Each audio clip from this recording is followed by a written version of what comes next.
made a half batch of protein sparing bread, and I just wanted to show you guys how I do my sandwich bread. What I do is usually I'll spread it out on a half sheet pan, but right now I made a half batch and I'm doing it on a quarter sheet pan because I find that we don't use a full batch of sandwich bread. So I'm just making the half batch. I'm going to spread it out flat.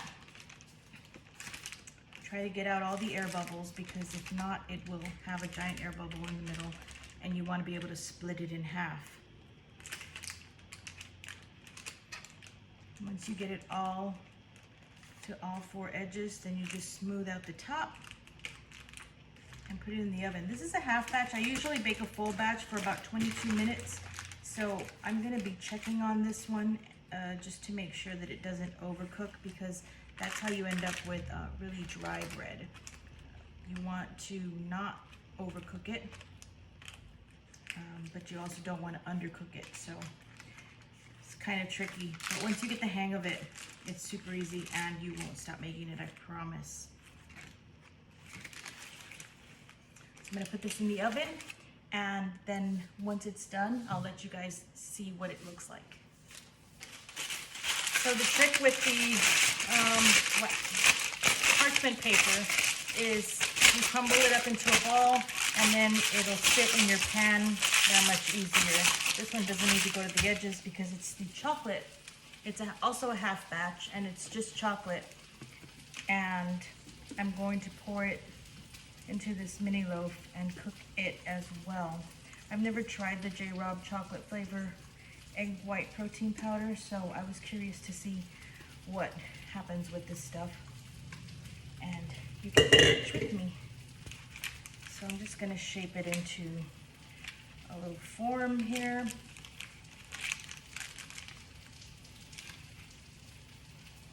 And pop this in the oven as well. I also don't think this will take as long. My regular bread takes 32 minutes. I think this will cook up a lot quicker.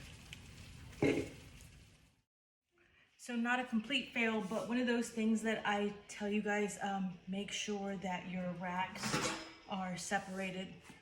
Otherwise, you'll have bread stuck to them.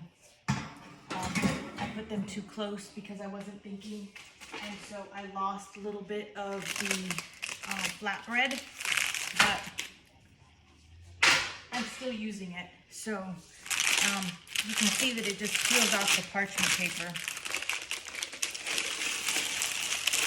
This one is still a little warm, but see how thick it is? I'll just cut it into squares, and then I'll slice it down the middle to make my sandwich bread. But a half batch is usually what works perfectly for us. And if I hadn't put them too close, we'd have that extra piece there too. So there you have it. Here's the chocolate bread. It doesn't look too chocolatey, but there you have it.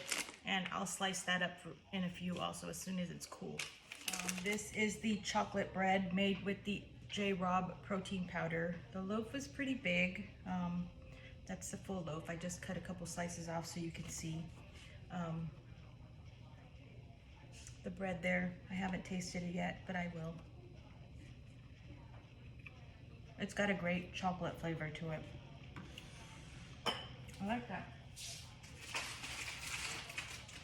And then I also sliced up the bread.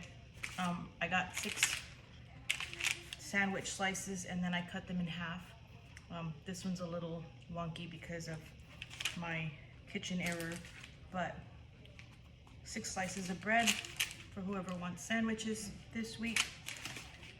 And you can just store those either in the fridge or on the counter. This was a half batch of sandwich bread and a half batch of the chocolate bread, just so that I could see how these two worked out. We don't use a full batch of bread because we don't finish it fast enough. So I make a full batch of just the loaf, egg white loaf, and people hack at it all week. That will finish. but the sandwich slices don't finish as quickly, so I made a half batch. And then I also wanted to try this JRobb chocolate. So there you have it. Let me know what you think.